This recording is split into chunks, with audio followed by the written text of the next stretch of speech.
CNG bus का उद्घाटन हुआ सर, कितने बस इसके पहले तो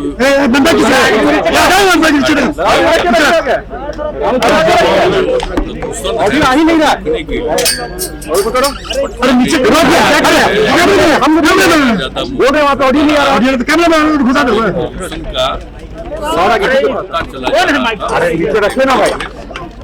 ये काम किया गया है, इससे प्रदूषण नहीं हो सकता है और लोगों को सुविधा होगी। और हर प्रकार की सुविधा आप जानते हैं, पिछली बार भी बताया जो इलेक्ट्रिकल बस था और आज भी जो बस किया गया है, हर तरह की सुविधा है बैठने की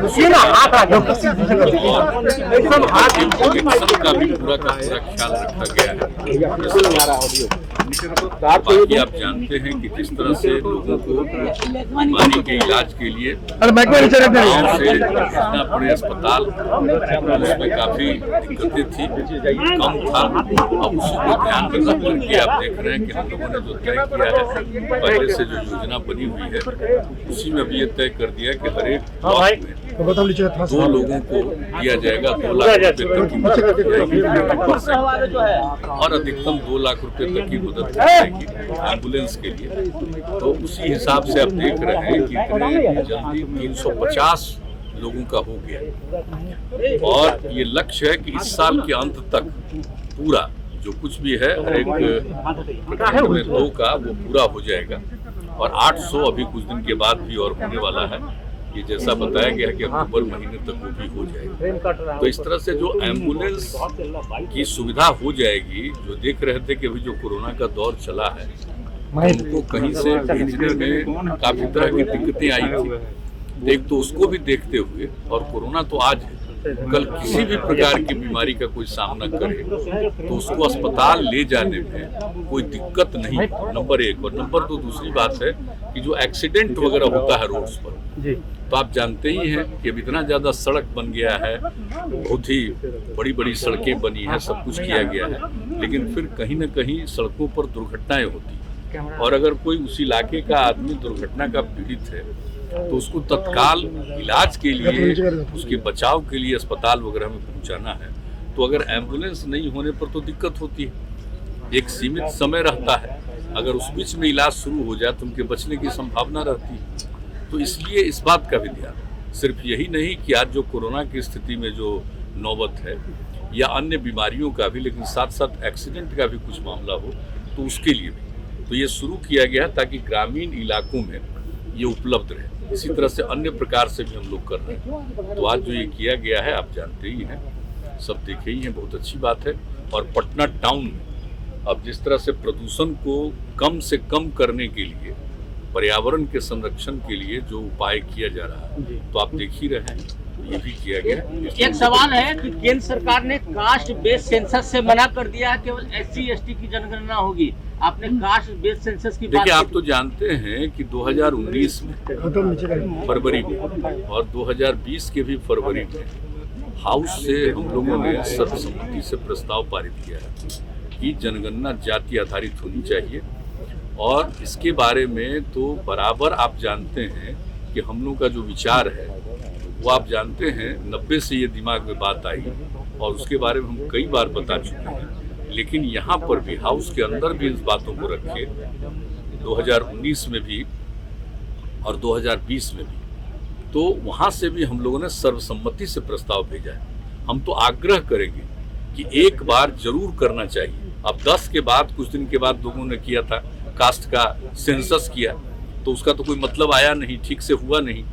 तो जो बन करके तैयार हुआ था 13 में, तो 13 के बाद तो कभी पब्लिश नहीं हुआ कि आखिर किस इलाके में किस जाति की कितनी संख्या है।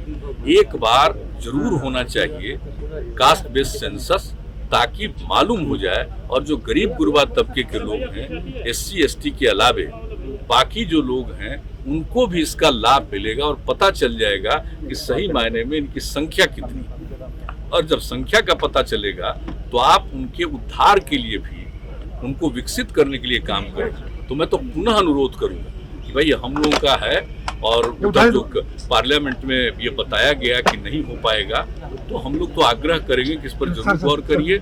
और हम पहले भी न सिर्फ यहाँ से प्रस्ताव गया है, हमने बातचीत भी की थी, तो हमारी तो हम लोगों की तो इच्छा है भाई कि होना चाहिए और उस सब के हित में। सर एक सवाल है, दैनिक भास्कर के दफ्तर में रेड हुआ है, इसके लिए तो पूरी कार्रवाई हो रही है और आप जानते हैं कि किस तरह से इसका जांच किया और जांच करने के बाद जो सरकारी कर्मचारी अफसर हैं उनकी भी कोई भूमिका अगर गड़बड़ दिखाई गई तो उस पर भी कार्रवाई हो रही है। तो पूरी की पूरी कोशिश सरकार की तरफ से और डिपार्टमेंट की तरफ से और बाकी सब कुछ का पुलिस और अन्य विभागों की तरफ से भी इसके मामले में पूरे तौर पर देखभाल किया जा रहा है। वैसे तो हम बराबर कहते हैं कि आप चाहे कुछ भी करिए, कुछ न कुछ तो गड़बड़ करता ही है।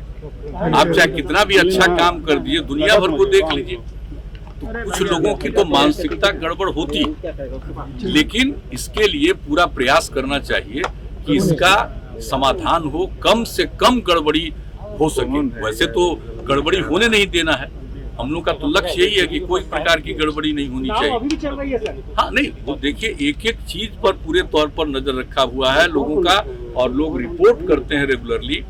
सारे जगह के डीएम और एसपी या सीनियर एसपी ये लोग भी एक एक चीज को देख रहे हैं और खास करके जिन इलाकों में आप जानते हैं कि सबसे ज्यादा वहां से निकलता है बालू, तो उस सब चीजों को भी लोग देख रहे हैं और कहीं कोई गड़बड़ी कर रहा है तो उसको डिटेक्ट करने की कोशिश कर रहे हैं और उस पर एक्शन भी कर रहे हैं और सबको कब्जा में रख करके और जो सरकार के जो डिपार्टमेंट के नियंत्रण में है उसके माध्यम से जो जहां इसकी उपयोगिता है लोगों को इसको प्रोवाइड करने की भी कोशिश करने में लगे हुए हैं। तो इसके बारे में तो एक मीटिंग हुई है और सब लोग इस काम को कर रहे हैं। तो इतना तो हम जरूर कहेंगे कि देखिए भाई गड़बड़ नहीं करना चाहिए और ठीक से काम करना चाहिए। कोई भी चीज, किसी भी चीज को गड़बड़ी करने पर तो पूरे तौर पर कोशिश कर रहा है और अगर सरकारी तंत्र में भी कोई गड़बड़ है तो उनको भी छोड़ा जाता है। अभी कुछ लोगों को पता चला तो उनके ऊपर पूरा पूछताछ हो रहा है, सब कुछ कार्रवाई हो रही है। जो जरूरी बात होगी वो यहाँ के उस पर जो एक्शन। सर दैनिक भास्कर के ऑफिस में नहीं चल पा रहा, पार्लियामेंट नहीं चल पा रहा, फोन टैपिंग मामले पे हंगामा लगातार जारी है। टैपिंग पे सर क्या है, आपने भी कहा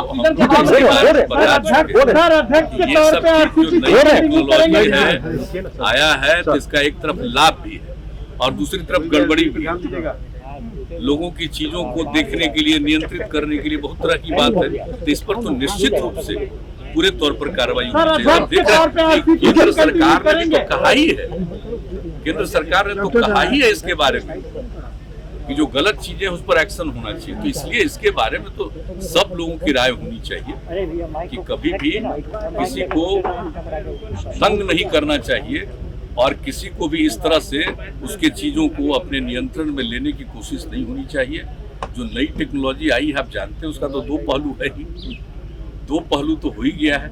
एक तरफ सबको लाभ है और दूसरी तरफ लोग उसी के माध्यम से नुकसान भी करते हैं। ये चीज तो आगे आप देखिए। सर ऑक्सीजन मामले पर सर बात कहा है कि ऑक्सीजन से मौत नहीं हुई है सर। ऑक्सीजन के बारे में तो जितना काम किया जा रहा है जरा देख लीजिए और अच्छी तरह जान लीजिए कि जो कुछ भी अचानक जो ऑक्सीजन की जरूरत पड़ी तो सब जगह की थोड़ी दिक्कतें आई, लेकिन उसको फिर से हर तरह का समाधान किया गया और उसके लिए जितनी तैयारी है कि कोरोना ही नहीं किसी भी तरह से बीमारियों में किसी प्रकार से ऑक्सीजन की कोई दिक्कत नहीं हो, कोई कमी नहीं हो, इसके लिए सारा हो रहा। सारे अपने अस्पतालों में जो आपका मेडिकल कॉलेज और ये सब है, अस्पताल भी है, सब जगह और दूसरे जगहों पर भी पूरे तौर पर तैयारी चल रही है। आप समझ लीजिए अगले महीने में बहुत कुछ पूरा हो जाएगा। कुछ जगहों पर तो पूरा हुआ है, लेकिन ये उम्मीद है जो बराबर रोज प्रतिदिन उसके बारे में क्या डेवलपमेंट उसकी रिपोर्ट आती है हमारे पास, तो उस हिसाब से ऐसा लगता है कि अगले महीने में पूरे तौर पर ये सब काम हो जाए। अगर आपको हमारा वीडियो पसंद आया हो तो इसे लाइक करें, सब्सक्राइब करें और साथ ही बेल आइकन दबाना ना भूलें।